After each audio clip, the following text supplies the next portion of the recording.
dust, tiny sparkling shards of glass suspended in the air, that fine, deadly mist filling my workshop. When sunlight hit them, they sparkled like murderous diamonds. I coughed, that dry, painful sound coming from deep within my chest. It had become a part of me. "Gabi, you're exaggerating," my husband, Juan Carlos, called out from across the workshop, coffee in hand, his face wearing that expression I thought was patient, but was actually just dismissive. "We've been working here for years. Nothing ever happens." I averted my eyes from him.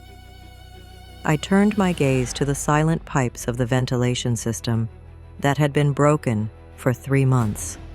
That motor hadn't been running for 3 months. For 3 months, I had been breathing in this toxic dust. Maritza, that young, ambitious assistant, was standing right next to Juan. Her face looked worried, but her eyes were shining, just like those glass dust particles in the air. That moment, right then, I realized the tightness in my chest wasn't just from illness. This wasn't an accident, it was a plan. And I would have a plan too. I am Gabriela Esperanza Morales. I am 55 years old. I am one of Miami's most renowned glass artists. I have devoted 30 years to this work, 30 years to the furnace's fire, the glass's danger, the ceramics dust. And 6 months ago, that dust exacted a price from me: pulmonary fibrosis, permanent damage to my lungs, hardening.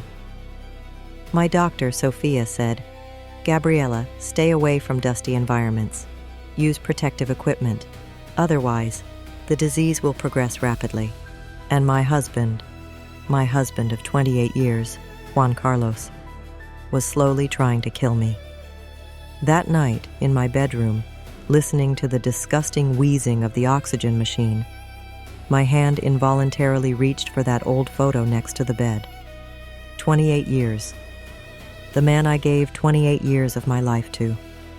You know, when betrayal comes to you, your memory instantly starts working backwards. You remember that first day, that first moment, that first sacrifice, and you realize that what you thought was love back then was actually the first brick in the wall that sealed your fate. Today, I hold Dr. Sophia's medical report for the intentional neglect case. The cold, clinical language of the report. It reminded me of the cold, soulless metal of Juan's sculptures at his exhibition 20 years ago. It was cold that day, too. 20 years ago. We were in Miami's most chic, most soulless art district. The gallery was like a giant icebox. The walls were so white they hurt your eyes. The air smelled of fresh paint and the artificial coolness of the air conditioners. And then, there was the smell of that cheap wine they give out for free at openings, which tastes like sour grape juice. The atmosphere was filled more with the expensive perfumes and fake laughter of people claiming to be art critics than with works of art. Juan's works. Those works. They were right in the middle. Metal, bent, polished sculptures. Technically flawless. Juan was good as a craftsman. He knew the kiln, he knew metal, he knew how to weld. But something was missing in those sculptures. Soul. It was as if he had made a machine. They were just cold, shiny, and silent. People walked by, nodded politely, but didn't stop in front of those works. They didn't do what a work of art is supposed to do. They didn't stop you. They didn't whisper something to you. I wasn't Maestra Gabriela back then. I was just Gabi, trying to be proud of her husband. I was so excited for him that I had knots in my stomach. We had invested all our money in this exhibition. Everything I had earned from my little ceramics workshop, we had spent on Juan's big break. Towards the end of the night, the man I feared most arrived. The city's most important critic. A man with thick glasses and a face like vinegar. He stood in front of Juan's largest sculpture. He stared at it for a long time. He scribbled something in his notebook. He turned toward us. He looked at me, not Juan. He knew me. He had once said he liked my small, warm ceramics. "Gabriella," he said in that irritating voice. "You're his wife, aren't you?" "Yes, Mr. Ramirez," I said, my voice trembling. "What do you think?"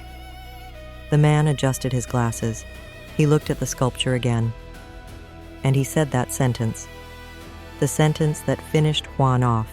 Technically, impressive. But it has no soul, chica. This isn't art. This is good craftsmanship. You know the difference, don't you? He turned and left. Juan's face. I can't describe the color that face took on. It turned from white to gray. It was as if that critic had opened a valve and drained all the blood from Juan. He didn't say a word. He just left. With my fake smile, I saw off the last remaining guests. I thanked the gallery owner. I arranged for the unsold sculptures to be transported. After everyone had left, in that cold, silent gallery, among the wine stains on the floor, I went looking for my husband. I found him on the workshop floor. Back then, our workshop was small. It was a damp storage room with moldy brick walls. Juan was curled up like a fetus next to his favorite welding machine, crying. His shoulders were shaking. That strong, macho man was gone, replaced by a broken child. I sat down next to him. On that cold concrete, I stroked his back with my hand. "Juan, mi vida, please," I said. He raised his head. His eyes were bloodshot. His face was contorted with anger and shame. "It's over, Gabby," he shouted. "You heard the man. He has no soul, nothing. I am nothing. Do you understand? I am not like you. I am finished." That moment. That was the moment I made that sacrifice. "Ah, my poor Juan," I thought. "You're too fragile for this world. Those men, those critics. What do they know about art? They only know how to hurt. But I won't let them. I will protect you. I will protect your sensitive soul from the crudeness of this world. You are talented. You're just misunderstood. My love, my strength will be your shield. If you fall, I will pick you up. Just don't lose that beautiful smile of yours." I hugged him. I pressed his head against my chest. "No," I said, my voice firm. "You are not nothing. You are my everything. We are a team, Juan. Do you understand? A team." He looked into my eyes. He looked at me the way a child looks at his mother for refuge. "But how?" he whispered. "We're out of money. My reputation is ruined." "No," I said. "My success will be our success, I promise. You will be the power behind me. You will be the brains of this operation. You will deal with those stupid critics, those greedy gallery owners. I will just do my art. But you will be the captain of the ship. You will run this studio. You will make the name Gabriela Morales into a brand. I trust you, Juan." I saw the gratitude in his eyes, the relief. In that moment, I had patched up a man's broken ego with a piece of my own dreams. In that moment, I thought I had saved him. When I look back on that night now, my stomach churns. Our success. How stupid I was. How blind. There was never any us. There was only me, and that man who was trying to get ahead at my expense, who envied my talent.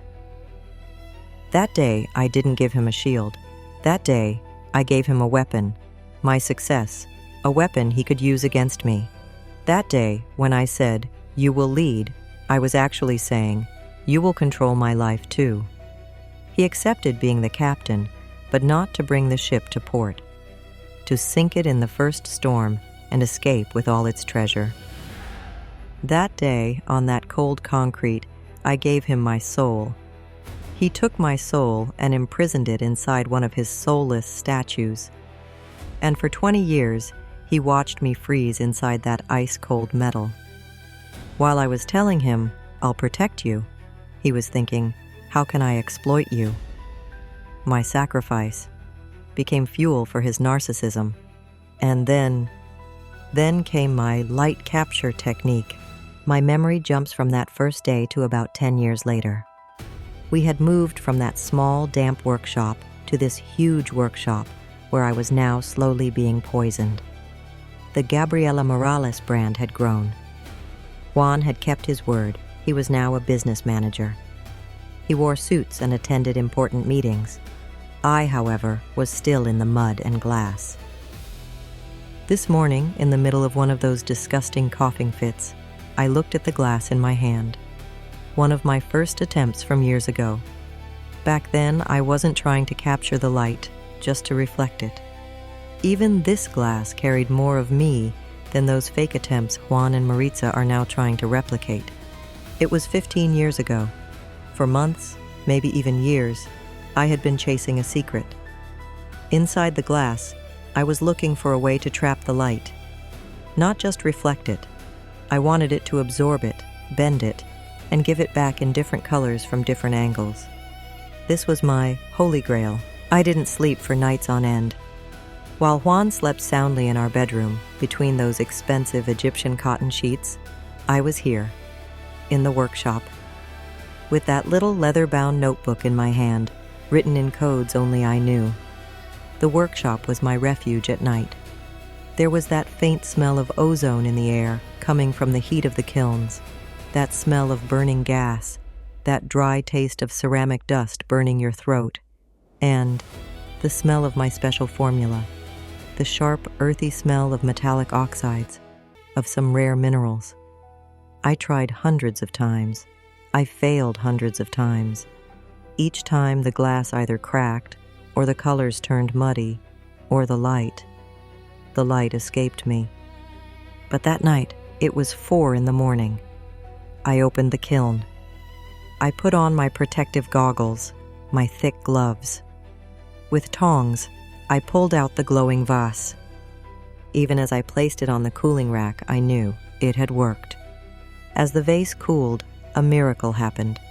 Even in the dim light of the workshop, the glass began to sparkle. But it wasn't a normal sparkle. It was as if I had trapped a small rainbow inside it. I turned the vase. Blue turned to green, green to purple, purple to fire. I had captured the light. I was crying. I was crying from exhaustion, from happiness. This was my signature. This was my artistic legacy. I ran home. I was covered in soot, sweat, and glass dust. I rushed into the bedroom. "Juan! Juan, wake up!" I shouted. I shook him. "Wake up, Juan! I did it! I caught the light!" Juan looked at me with sleepy eyes. He was always grumpy in the mornings. What are you shouting about, Gabby?" "What time is it?" "Forget the time." "Come on," I said, pulling him by the hand. I dragged him barefoot to the studio in his pajamas. I handed him the vase. "Look," I said, breathless. "Look, Juan. This will change everything." Juan took the vase. He turned it over and over.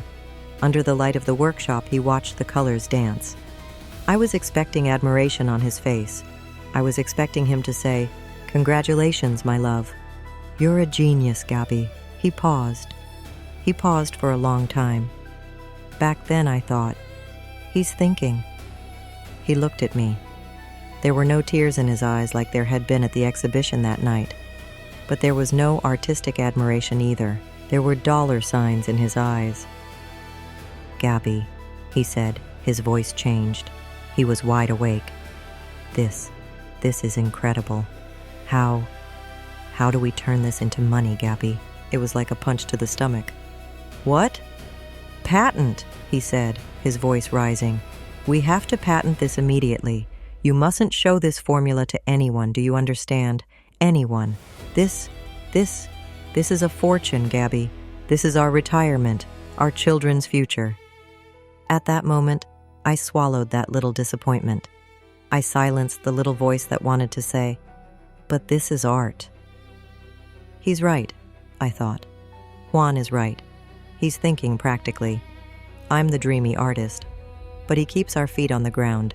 He protects us. He protects our work. Thank God for Juan. I created this work of art, but he will ensure that it is not stolen, that it secures our future, our future, our future. I now understand how he secured the future. He didn't see my art. He didn't see how my soul danced inside that glass. He didn't see a miracle. He saw the numbers in the bank account.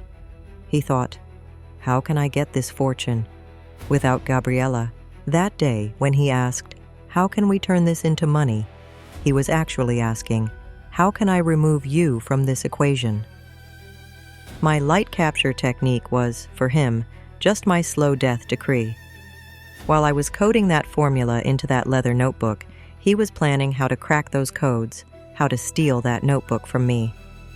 That miraculous vase I created that night. Now I see it wasn't a vase. It was a coffin I entered with my own hands, a coffin whose lid my husband of 28 years was slowly closing. And I, inside that coffin, still believed he loved me. A coffin that I entered with my own hands, and that my husband of 28 years slowly closed the lid on. And I, inside that coffin, still believed that he loved me. My sacrifice that night was to surrender my art to his greed, and he never forgot that surrender. And then, the snake entered the nest, Maritza Delgado, the third stop in my memory, the most painful. Because this was a mistake I made with my own hands. I'm at Dr. Sophia's clinic. I came for a checkup.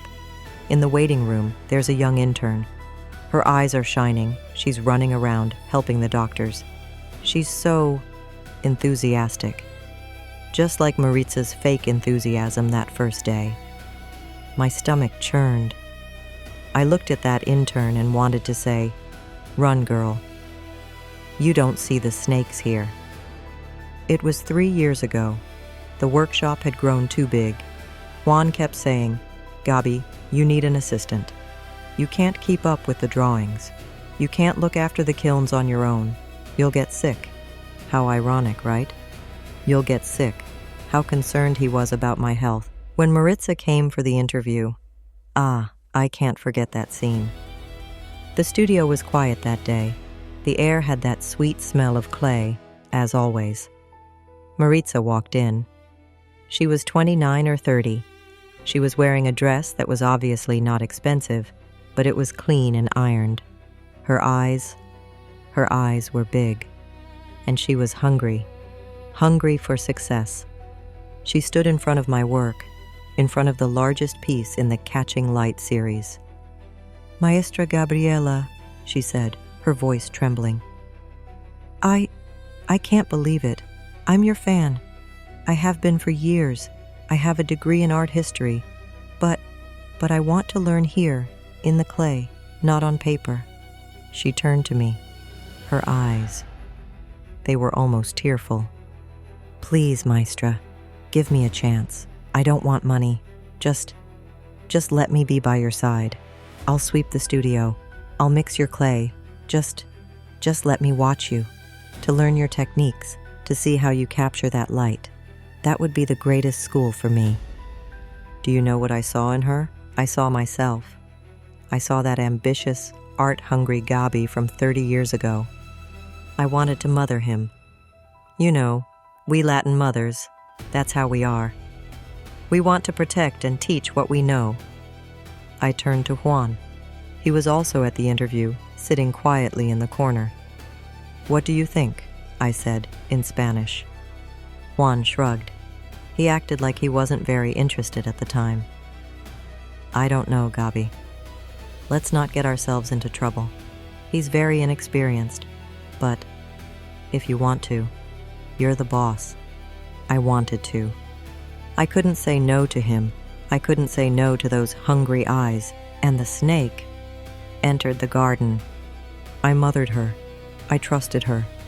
I gave her the little secrets I knew. The oven temperatures, the pigment mixtures. Of course, I didn't give her the key formula, the heart of that light capture. That was in my locked notebook. But Maritza was like a sponge. She absorbed everything. and she learned very quickly.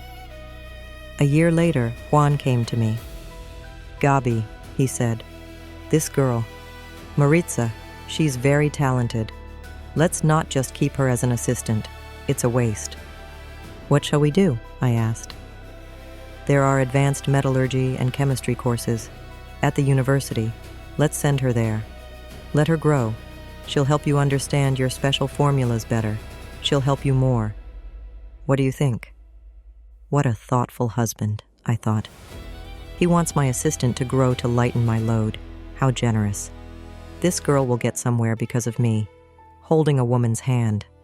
That's my mission in this life, sharing my art, sharing my knowledge. We make such a good team, Juan. You think about the work, I think about the art. Together, we're changing a young life. Let her grow. She'll help you more. How thoughtful. Juan had sent her away to grow. But when Maritza returned, she had grown too much. She was hovering too much around my leather-bound notebook. Her questions were too deep. When I told Juan, this girl might be trying to steal my formula, he just laughed. "You're paranoid, Gabi." Maybe I was, but I was Gabriella, the meticulous archivist. That night, I placed that small, unnoticeable digital voice recorder right opposite the oven, just in case she got close to my coded notebook, to the heart of light capture. My goal was to catch the theft. Now I understand. I paid for those courses, with my own money. I trained my own killer.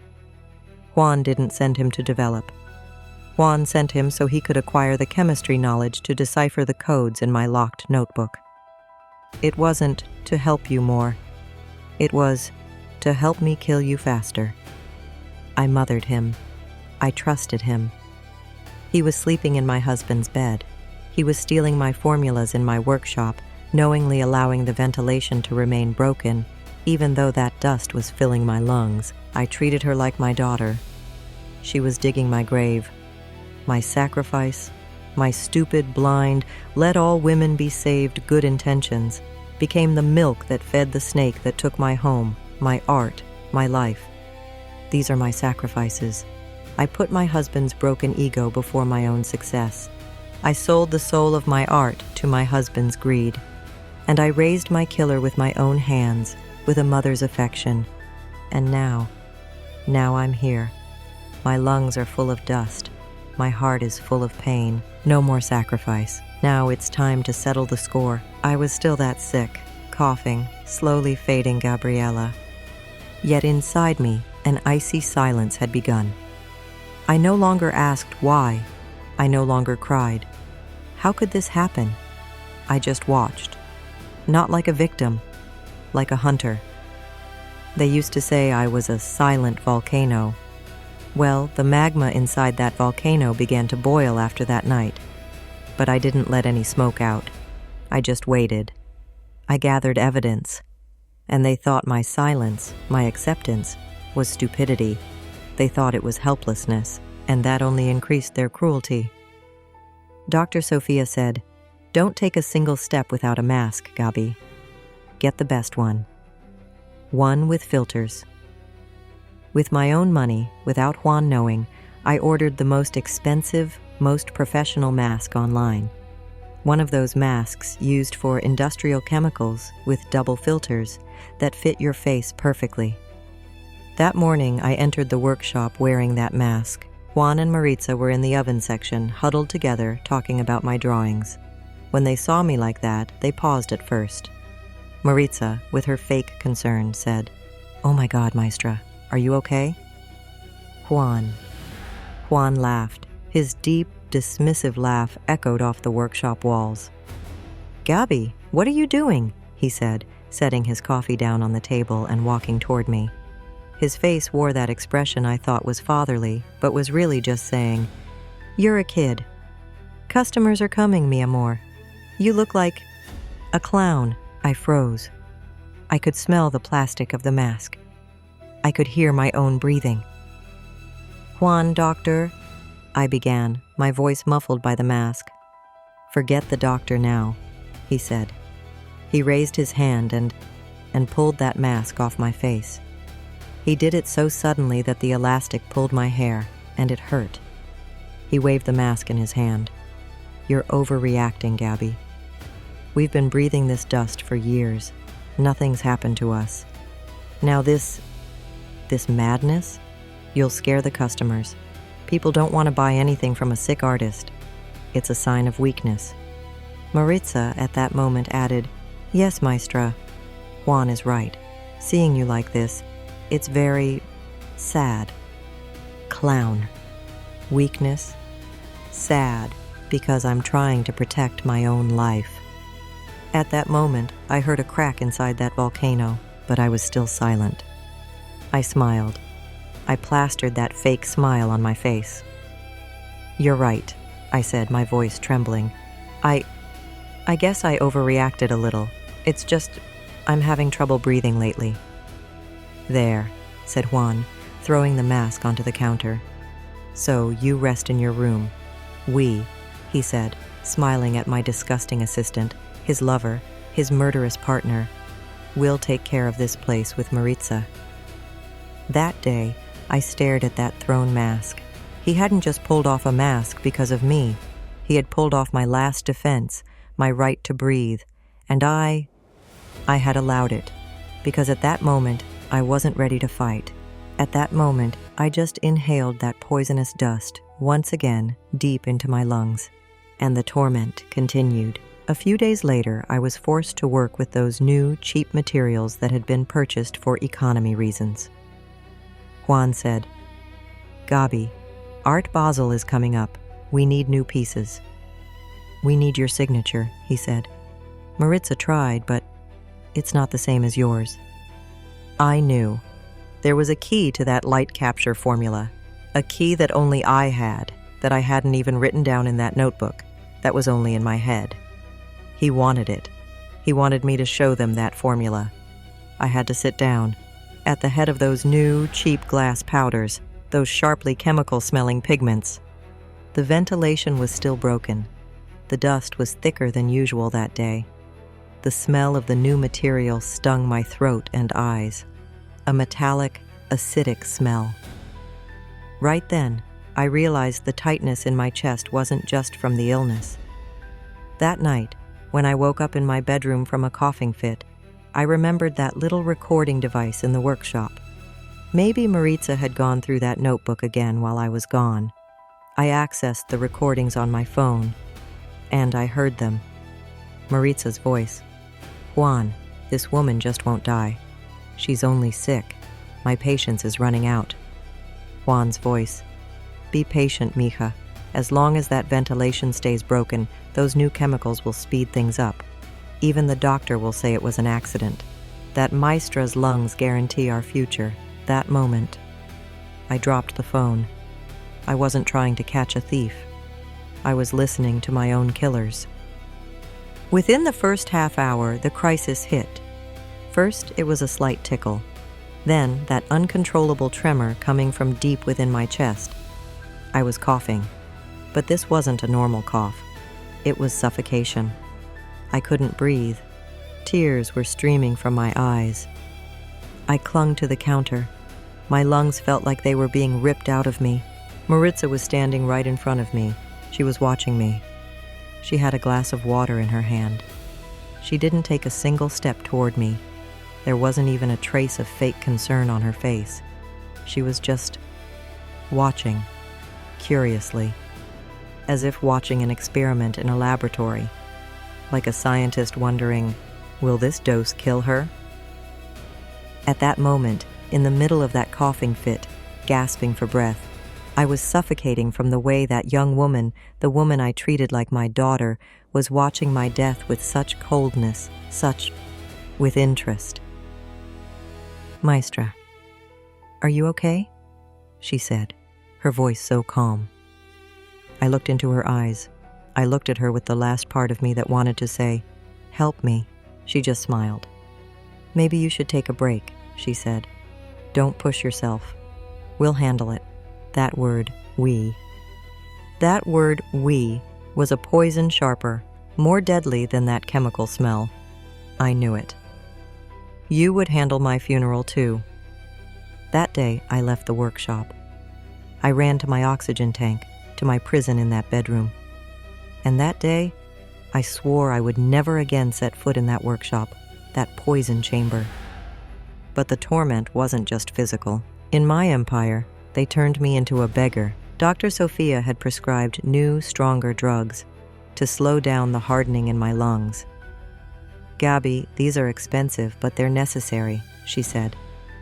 I went to the pharmacy, our little neighborhood pharmacy, and my card, my personal card, the one I'd used for years, the one registered under the name Gabriela Morales, was declined. "I'm sorry, Gabriela," said the pharmacist, blushing. "It says the limit is insufficient." "How is that possible?" I said. "Would you try again?" He tried again, and again, and again, declined. I called Juan. "Juan, I'm at the pharmacy. My card. It's not working. Is there a problem?" On the other end of the phone, that fake, that busy man voice. "Ah, Gabi, I'm in a meeting right now. You go home. I'll pick up the medicine." "No, Juan," I said. "Tell me now. What happened to my card?" He sighed. That weary, "You are causing trouble again" sigh. "Gabi, expenses have gone up so much. The workshop, when you take time off like this, doesn't make as much money as it used to. Your illness is costing us more than you can imagine. We have to cut back on luxury spending, so I had to lower the limit on your card a bit." I froze. My hand holding the phone was shaking. "Luxury expenses," I whispered. "Excuse me?" "Luxury expenses, Juan," I said, my voice rising. "Are the drugs that keep me breathing a luxury expense?" "Gabi, don't exaggerate. We have medical insurance." "The insurance doesn't cover these medications, Juan. You know that. I told you yesterday." "Then stop going to that expensive doctor," he yelled. "Go home, Gabi." This conversation is over. And he hung up on me. I don't know how I left the pharmacy. I couldn't get the medicine. With my own money, with my own labor, with the money I earned over 30 years, I had come to beg for my own life. In the empire I had created, I was a beggar at my husband's mercy. But I knew. The workshop was making money. The Catching Light series was selling out. That money wasn't coming to me. That money was going to that new expensive bag I saw on Maritza's arm the other day. That money was going towards Juan's new shiny sports car. While I was dying, they were living in luxury off my life. That was rock bottom. Or, I thought it was. There was a bottom below the bottom. They say, the last straw that broke the camel's back. What broke my back wasn't a straw. It was a match that set my entire ocean on fire. Art Basel, Miami, the city's biggest, most extravagant art fair. The fair where I had been queen for 20 years as Maestra Gabriela. This year, I was too sick to attend. "But don't worry, Gabi," Juan said. "We'll represent your legacy, our legacy, with Maritza, in the best possible way. We've prepared a new collection for you." That day, I saw the invitations for that new collection. Juan had left them in the office, or maybe he had left them there on purpose for me to see. Thick, expensive paper, a black envelope. On it was a photo of a piece made with my light capture technique, one of those soulless copies Maritza had made. But that wasn't what hurt me. I opened the invitation. Morales Studio proudly presents, yes, a new light, colors of the future. Yes, artist, Maritza Delgado. I wasn't dead yet. I was still breathing. Even if I was hooked up to an oxygen machine, I was still in this house, in this life. But they had erased my name, my workshop, my technique, my signature, and her name. At that moment, I wanted to crumple that invitation in my hand and throw it away, tear that office down, go and pull that woman's hair out. But I didn't. That silent volcano, it was still silent, because I knew. This wasn't the last straw. It was just the harbinger of the last straw. The real blow came that night. Juan and Maritza had gone to the exhibition's lavish opening party to celebrate that new artist. I was home alone, just me and the rhythmic, irritating wheeze of the oxygen machine. It was 3 a.m. Something drew me to the studio, to that locked office. I knew. In that voice recording, Juan had said, there must be another key formula somewhere. They were looking for my first original leather-bound coded notebook, the one that came out of Maritza's bag. But I, Gabriela, the meticulous archivist, I had taken that notebook from there right after the incident and hidden it somewhere else. Or, that's what they thought. I had left them a false clue. I had left a fake notebook. The real notebook was inside that steel safe Juan said was impenetrable. Why? Because it was a place I knew too.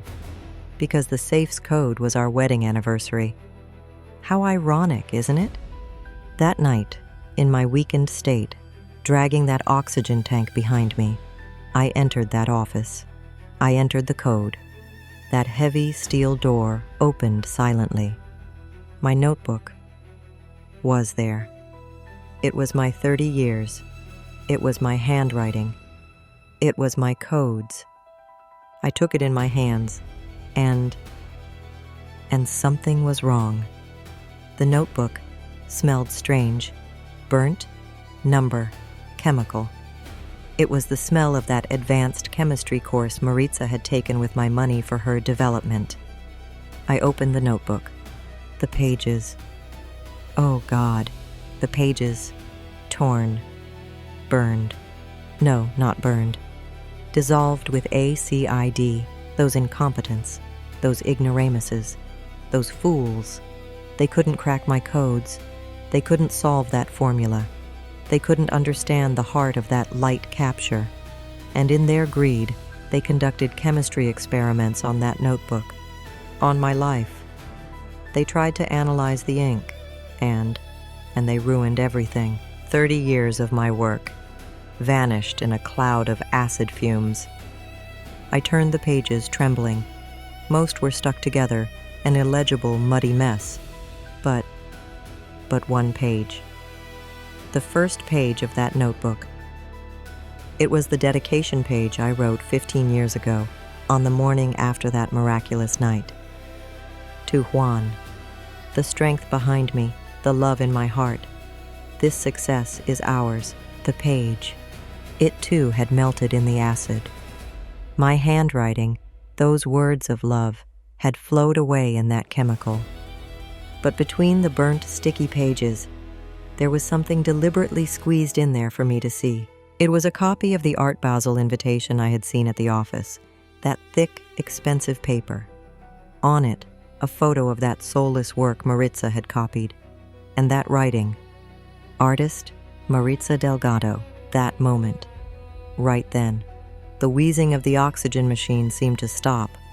That invitation, pressed onto my 30 years of labor, my burned, acid-etched soul, was screaming the same thing, 1,000 times more arrogant, 1,000 times colder. They had destroyed my past, my art, my dedication, and replaced it with their own fake victories. The whirring of the oxygen machine seemed to stop.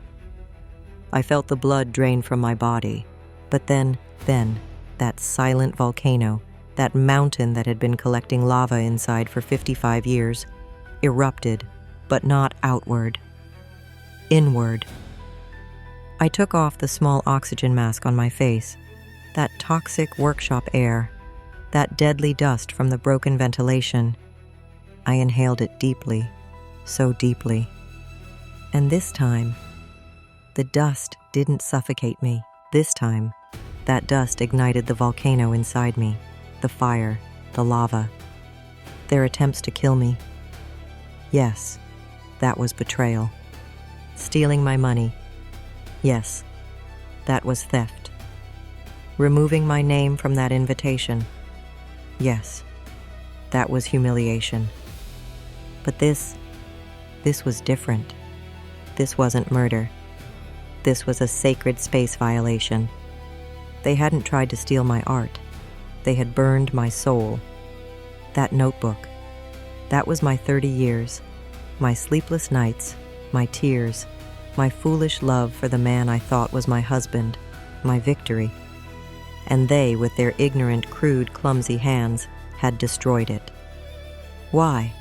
Those ignoramuses, those fools, they couldn't crack my codes, and they ruined everything. At that moment, victim Gabriella died. A smile formed on my face, a real smile, ice cold. They thought they had burned that notebook. They thought they had burned my soul. But they forgot one thing. I am Gabriella, the detail-oriented archivist, and archivists love copies. At that moment, victim Gabriella died. That coughing, weak, forgiving, we're a team, stupid woman. She turned to ash in that safe, along with that burnt notebook. A smile formed on my face, a real smile. Ice cold. I am the silent volcano, yes. I was silent for years. I kept it inside for years. But when volcanoes erupt, they don't burn the surroundings first. First, they melt the rock inside themselves, turning it into the sharpest, deadliest thing, obsidian, glass. And I, Gabriela Esperanza Morales, I am a glass artist. Were their plans a slow death for me? Fine. My plan will be swift and decisive justice for them. Were their plans to steal my art? Did they want to promote that fraud in my place at Art Basel? Fine. I will take everything from them. Not just their money, their reputation, their future, and that girl they call Fresh Blood, Maritza. I will send her back to the deepest, darkest, most shameful footnote of the art history books where she belongs. I am Gabriella, the meticulous archivist, and while they thought they had burned my greatest archive, they forgot one thing. Archivists love copies. And I always have a copy of everything, including the heart of that formula. That night, as I left the office, I was no longer dragging the oxygen tank. That night, I was carrying that tank. The war was beginning. The moment I closed the lid of that safe, the last disgusting image of that acid-burned notebook with "Now Ours" written on it etched itself into my brain. The decision to go to war had been made. But you know, between deciding to go to war and firing that first shot, there is a whole hell. The name of that hell is conscience. I lived through that hell every night for those 2 weeks leading up to their fake victory at Art Basel, along with the wheezing of that oxygen machine. The transition from victim to avenger doesn't happen in an instant. It's such a painful road. My plan crystallized that night in that acid-smelling office. I would destroy the thing they valued most, their artist reputations, right in front of everyone, on that Art Basel podium. But putting the plan into action, the first hesitation came 2 days after that night. I'm lying next to my oxygen tank, trying to breathe. My eye catches that silver frame on the dresser, a photo taken 25 years ago, in that first damp, tiny studio. We're both covered in mud. Juan has his arms around me from behind, and we're both laughing. That laughter, that was Juan's laughter back then, pure and sincere. That was Juan before he was poisoned by failure. My hand reached for that photo. Am I doing the wrong thing? I whispered. Whatever happens, that was my 28 years. That was my youth. He was my companion in that muddy workshop. At that moment, in that moment of mercy, I came to the brink of giving up. Maybe I should have just left them to their fake lives and taken my last few breaths of fresh air. Right then, my eye caught that thing on my desk. That thing in the evidence bag. That one thing I could salvage from that acid-burned notebook. The invitation. That laugh in the photo turned into a scream in my ear at that moment. He wasn't laughing with me. It was riding on my back, rising above my hard work, laughing at how stupid I was. My travel companion, even that day, with those muddy hands, was actually planning how to steal my future, my life. My mercy, in that second, gave way to that sharp, cold rage. I took that photo, and I left his face next to the remains of that burning notebook until the glass cracked.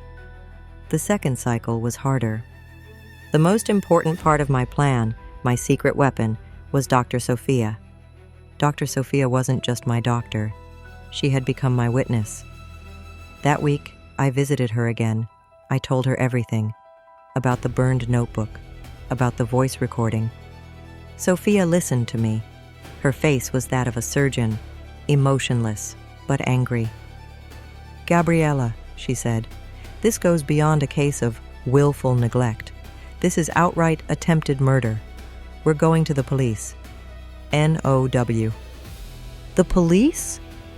I froze. "Maybe," I said. "Maybe. We shouldn't go that far. Juan, will he go to prison? My whole life. It would be a scandal. The newspapers. Famous artists murder his husband.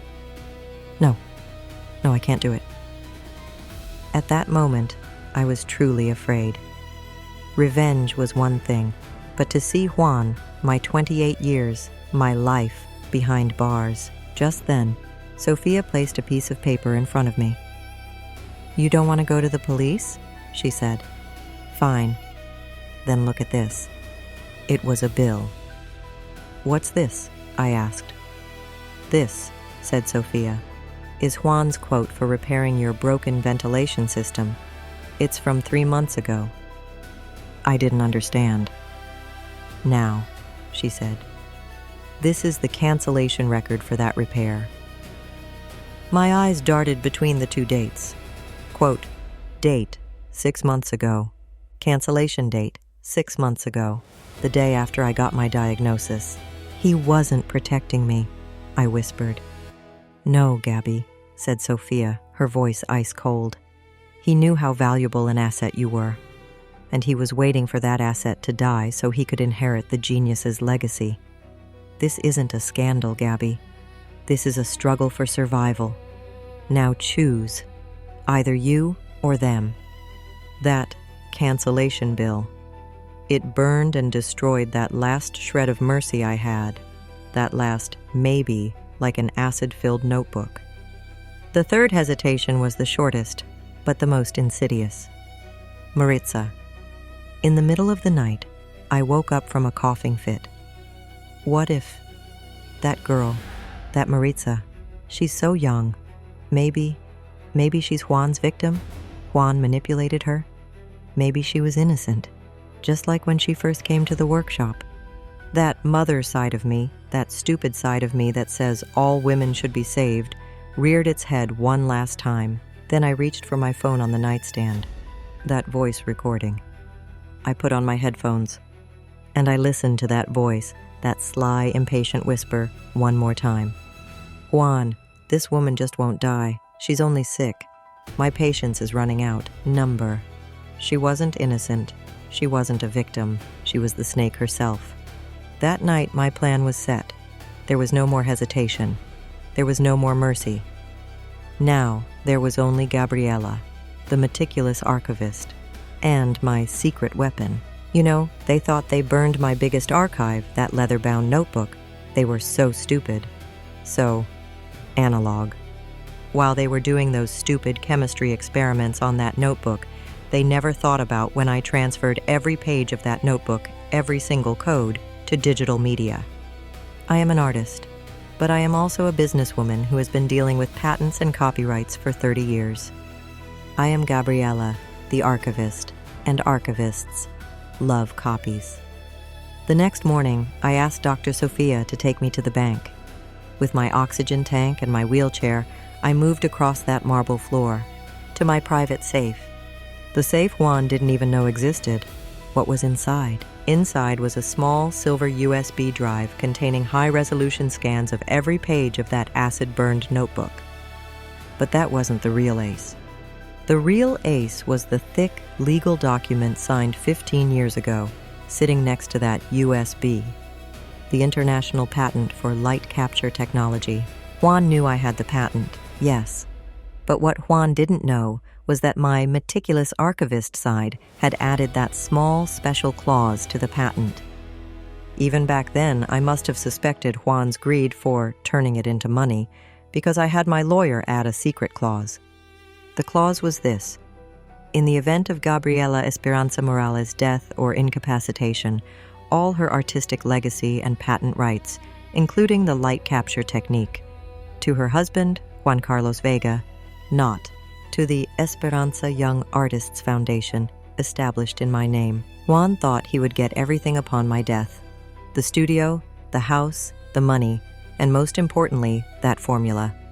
But on the day I signed that document, he had already been disinherited. He wouldn't even be the gatekeeper of the foundation I had established. That was my plan. My plan was shaped by my artistic skills, my talent as an archivist. Step 1. The bait. They were going crazy because they couldn't find that formula. The fake Maritza Delgado pieces they were going to exhibit at Art Basel looked like children's toys next to mine.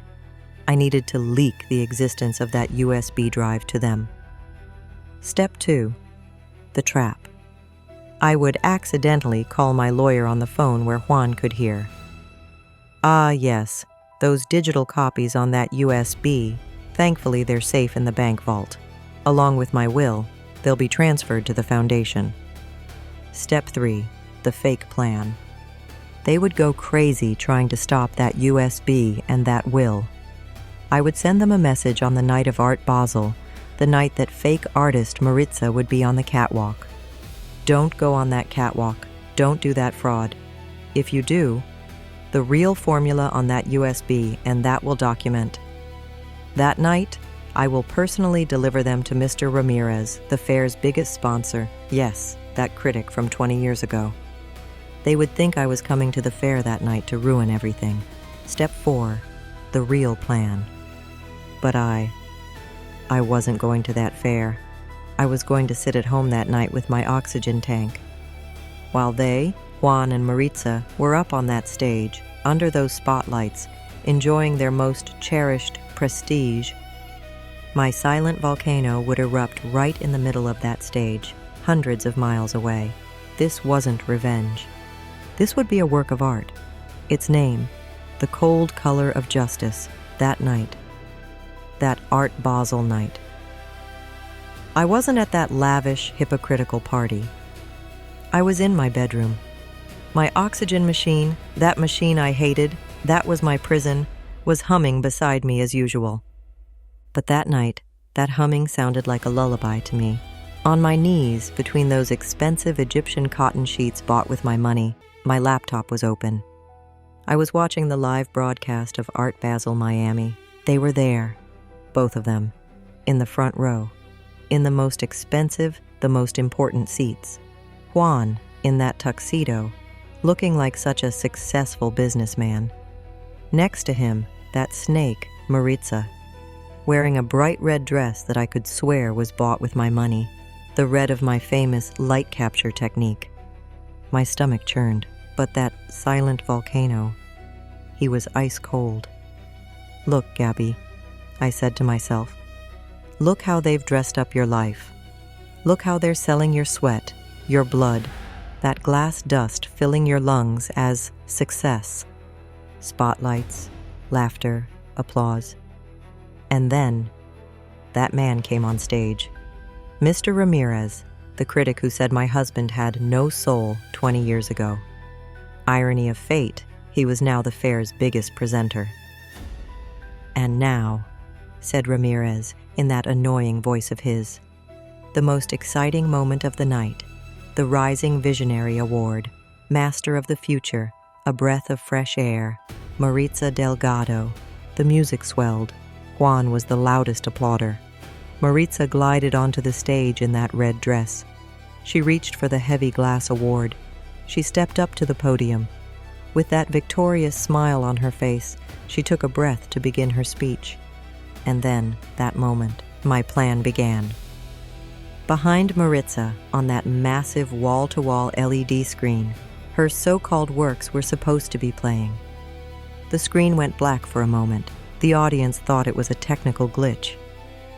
Maritza froze at the podium, her smile frozen on her face. Juan's eyebrows furrowed.